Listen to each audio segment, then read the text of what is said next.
Assalamualaikum warahmatullahi wabarakatuh. Pada kesempatan kali ini saya akan menjelaskan tentang WTO atau World Trade Organization.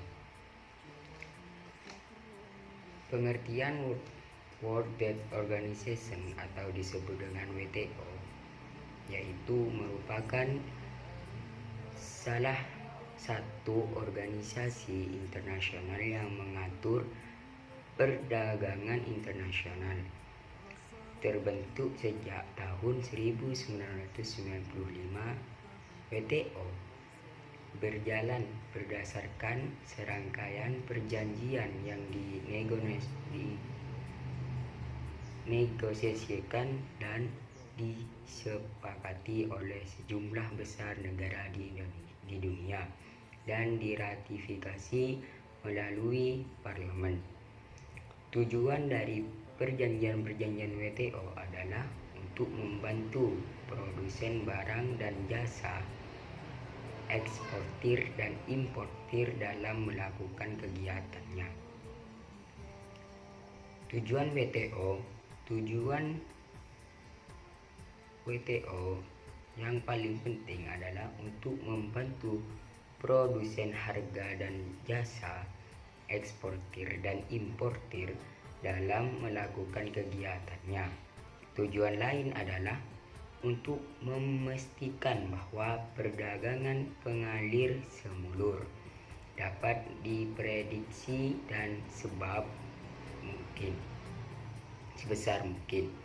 WTO yang pada kenyataannya merupakan kelanjutan dari pengembangan dari GATT yang memiliki tujuan utama yakni menciptakan persaingan sehat di bidang perdagangan internasional bagi para anggotanya. Sedangkan secara filosofis, tujuan WTO adalah 1. Meningkatkan hak hidup dan pendapatan. 2. Menjamin terciptanya lapangan pekerjaan, meningkatkan produksi dan perdagangan. Nomor 3. Mengoptimalkan manfaatan sumber daya dunia. Menurut Van den Berg, tujuan akhir dari WTO adalah sebagai berikut. 1. Meningkatkan standar hidup. 2. Mencapai keadaan full employment atau tidak ada pengangguran. Nomor 3. Pertumbuhan pendapatan nyata dan permintaan yang efektif. Nomor 4. Pelunasan produksi dan perdagangan barang-barang dan jasa. Kita menuju ke fungsi-fungsinya. Fungsi WTO diantaranya adalah sebagai forum bagi para anggotanya untuk melakukan perunding perdagangan serta mengadministrasikan semua hasil perundingan dan peraturan-peraturan perdagangan internasional. Selain itu, fungsi WTO diantaranya 1. Mengatur perjanjian antar negara dalam perdagangan. 2. Mendorong alur perdagangan antara negara dengan mengurangi dan menghapus berbagai hambatan yang dapat mengganggu kelancaran alur perdagangan barang dan jasa.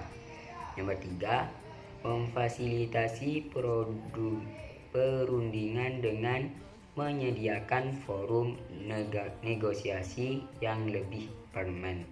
Nomor 4. Untuk menyelesaikan sengketa, mengingat hubungan dengan sering menimbulkan konflik kepentingan. 5. Menyelesaikan sengketa dagang. 6. Sebagai forum negosiasi perdagangan.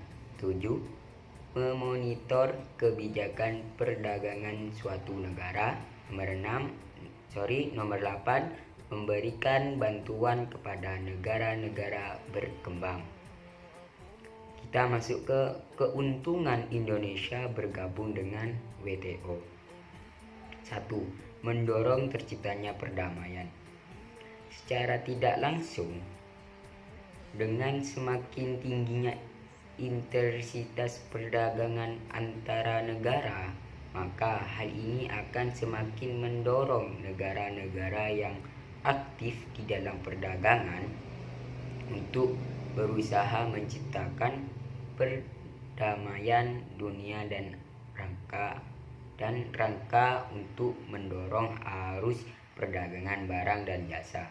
Jadi Indonesia bergabung dengan WTO yaitu mendorong terciptanya perdamaian antar negara. Nomor 2, persengketaan antar negara dalam perdagangan dapat ditangani secara konstruktif. Dengan semakin meningkatnya volume dan jenis produk yang diperdagangkan, sengketa perdagangan internasional seringkali terjadi. Sengketa dengan dapat diselesaikan secara lebih konstruktif melalui aturan-aturan penyelesaian sengketa yang telah diatur oleh WTO. 3. Mempermudah perdagangan internasional. Dengan adanya WTO, kejanggalan kekuatan dagang antar anggota WTO dapat lebih berkurang. Ini memberikan peluang bagi negara-negara berkembang untuk dapat meningkatkan perdagangan internasional, contohnya Indonesia. Nomor 4, mendorong pengurangan tarif dan hambatan non-tarif. Dengan bergabung di WTO, negara mendapatkan tarif yang rendah serta aneka hubungan perdagangan internasional dapat diminimalisir. Maka diharapkan dapat lebih menguntungkan konsumen dan dalam negara. Nomor 5, memberikan banyak pilihan produk pada konsumen internasional. Banyaknya produsen dari berbagai negara yang dapat mendistribusikan produknya ke berbagai negara lain membuat konsumen memiliki pilihan produk yang lebih banyak pula. Nomor 6, mendorong pertumbuhan ekonomi. Perdagangan yang meningkatkan mendorong terciptanya lapangan kerja yang lebih luas sehingga pertumbuhan ekonomi negara juga akan ikut meningkat. Nomor 7, mendorong perdagangan internasional menjadi lebih aman dan efisien.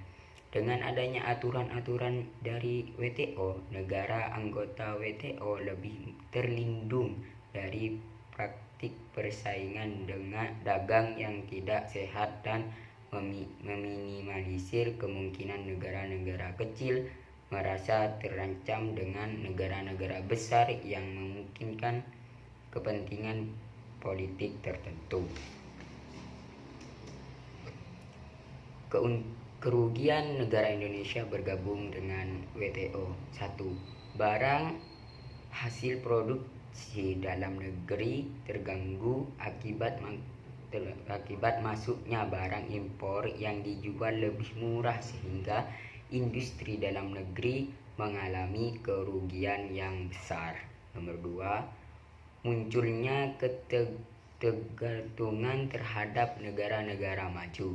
Nomor 3, terjadinya persaingan yang sangat ketat namun tidak sehat. Nomor 4, jika tidak bisa bersaing, maka pertumbuhan ekonomi negara tersebut akan semakin rendah. Nomor 5, menambahkan angka pengangguran. Cukup sekian dari saya menjelaskan tentang WTO yang diberikan oleh Ibu Lina Dwi Apriani. Sekian dari saya, jangan lupa subscribe. comment, and like. Assalamualaikum warahmatullahi wabarakatuh.